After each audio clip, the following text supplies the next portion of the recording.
By now, you have probably heard about YouTube's changes to the YouTube Partner Program. The change is that starting as of January 17th for channels who aren't in the program, and starting as of February 20th, 2018 for channels that already are in the program, the requirements for being in the program have shifted from 10,000 lifetime views on a channel to 1,000 subscribers and 4,000 watch hours in the past 12 months. I am in the program and, I have over 1,000 subscribers. So am I off? Am I not going to make this requirement? And so what I wanted to do is show you how you can go into analytics and find this out for yourself. So if we come into analytics, it should be in from where your user ID is, and then there should be Creator Studio there. You want to come into your analytics to watch time. By default, it's going to show the last 28 days. Here, I've switched it to the last 365 days. By default, it shows it as minutes. You can come in here and do compare metrics and then show, instead of it being minutes, you can show watch time in hours. But if you know your math, you will know that 4,000 watch time hours times 60 minutes in an hour means that the target is 240,000 minutes. As we can see here, for my last 365 days, I'm not quite there.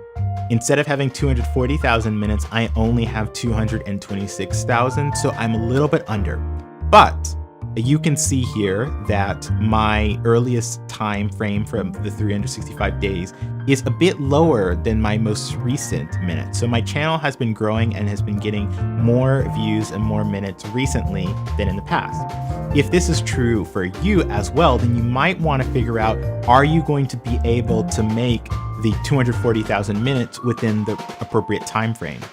And so what we can do here is we can use this information, we can download it into an Excel format, and we can use math to figure out if we are likely to make it. Now, I know that a lot of you had your last math class in high school or maybe in college. Same as me, I didn't take anything past Calc 1, but we only need Calc 1, and we're not even really going to do the hard part of Calc 1. We just need to know the principle of an integral. So the sum of this area already is 226,000 watch time minutes. But what we really want to know is not from January 19th through January 19th of 2018. What we really want to know is, what will it be when the new rules apply to us on February 20th? And so what we can do is we can set in our integral to only look from February 20th out into the future to February 20th of 2018. In your YouTube analytics, there is a button for export report, and you can export it to Excel. You may recognize this tab, this video tab, from my other videos where I've kind of gone through my analytics on certain channel milestones, but what we want to do here is the date tab. What I have done is I've added a new column for the day. And what I want to do is I just want to highlight that the 20th is going to be day 33 here. It's going to be different if you do this on a different day, but what we want to make sure is that the new rules are going to apply as of February 20th, 2018. So we want to pull back to February 20th of 2017 to get the right period of time for the analysis. So I've added a column, just basically counting from 1 on. And then the next thing that we want to do is we want to select these two columns, and then we want to go insert, and we want to insert a scatter plot. Now, if you've watched me do any of my other Excel videos, you'll know that I do like Excel. I use it all the time, but I really dislike Excel charts and graphs because it's just not very user-friendly. But what we can do here is we see the scatter plot, and what we can do is we can go ahead in this chart tools design, add a chart element, and what we want to do is we want to add a trend line. And now you can see on this trend line options, we can display an equation on the chart, and we can display our squared value. So I'm going to just bring this up here, and this is a little small for me. I need glasses. So instead of it being 9 points, I'm going to change it to, say, 18. Do I want to do it that way? Yep. And make sure that you're highlighting it so it actually applies. I'm going to do it to 20 just to be on the safe side. So we can see here that our linear plot for that is going to be this equation. And the R squared is, 0.26, which isn't great. I'm gonna just select this equation.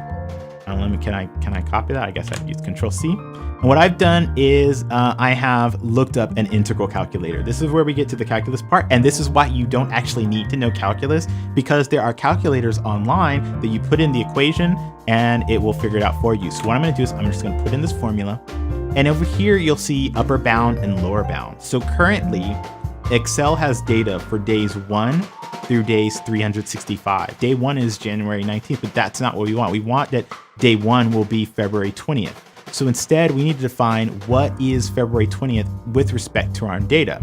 Now, I've already calculated this for me because I did that. I just said February 20th is day 33. And then we need to go 365 days from there. I've actually already done this in my calculator, but just, since I don't do math in my head, I do 365 plus 33 or whatever it is, and we get 398. So if I come in here and put in 398 as my upper bound, what it's going to do is it's going to use this equation that Excel has already given us. And using this equation, it's going to allow us to project out to 365 days from day 33. So that's going to get us what is our watch time count going to be, assuming that the channel performs just the same as it has been through to February 20th, 2018. So we can go and just click go, and it will calculate everything for us. And let's see as it calculates our results. It's going to do a bunch of stuff here, and we don't really care about this, but we see this approximation, which is 2.41317 blah blah blah times 10 to the 5th power. Really what that means is the decimal needs to be moved over 5 times. 1, 2, 3, 4, 5. And so what that actually is 241,000 views. So what this is saying is that, assuming that my channel gets the same pattern of watch time minutes, it's going to be at 241,000 views by the time of the deadline. So I should just barely squeeze in. The issue is that we use the linear Excel fit line. And as I mentioned, the linear line has an R squared of around 0.26, which isn't all that good. What Excel allows you to do is it allows you to set other trend line options. Let me just click it on the trend line, and so you'll see that we have the right thing. And I'll say display equation on chart again, display R squared value on chart again. And what this allows us to do is to say, okay, let's look at the other kinds of charts. We have logarithmic, which is 0.1655, which is even lower, so we don't want to go with that. We have polynomial, which is 0.2657.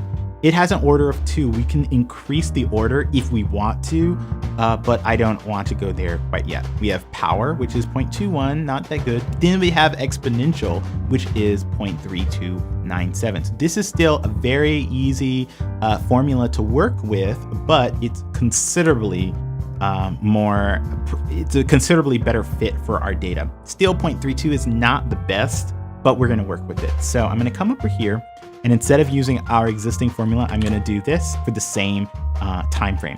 And we can go, and there it goes. So let's see what happens with a slightly more accurate line of fit.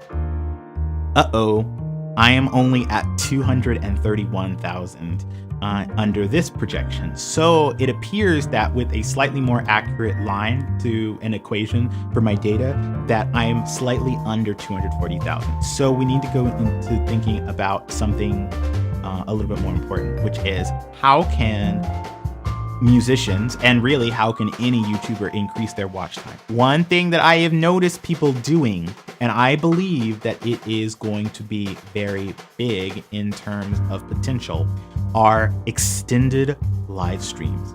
We already have a good amount of music for most of us, but we're relying on people finding each individual song, clicking, and then potentially clicking onto the next one. But what if we had a stream where we played one of our albums or our entire collection of covers, and we just repeated that stream for as long as we cared to have our computer and internet on?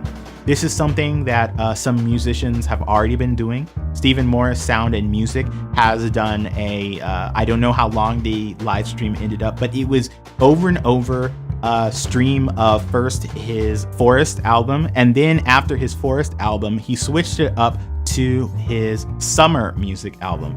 And this was something where he did it over and over. So if you missed part of the stream, you could get back later and then listen to the album and pick up where you left off. Or if you are like me and I was doing a project that day and I just wanted relaxing music, I just let the stream keep on going and keep on going. Another person on YouTube, Dachin Grada, Dachin did the same thing, but he did it where it wasn't just necessarily one album, but it was a full collection of all of his covers.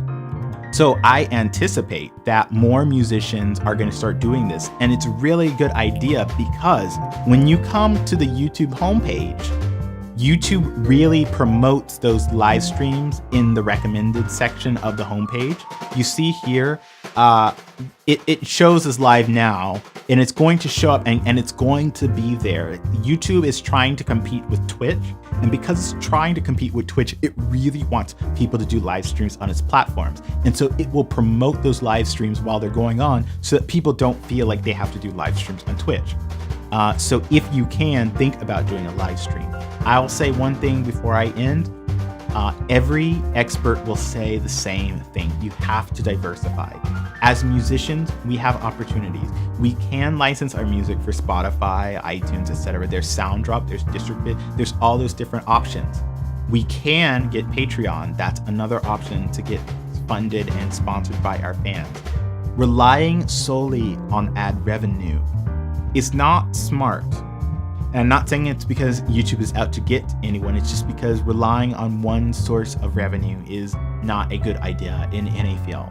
So if you have any comments about how YouTubers can work and improve and help make this work out, let me know. If you have any questions about the changes, also let me know. I've done a bit of research on it, so I can definitely leave some answers in the comments below.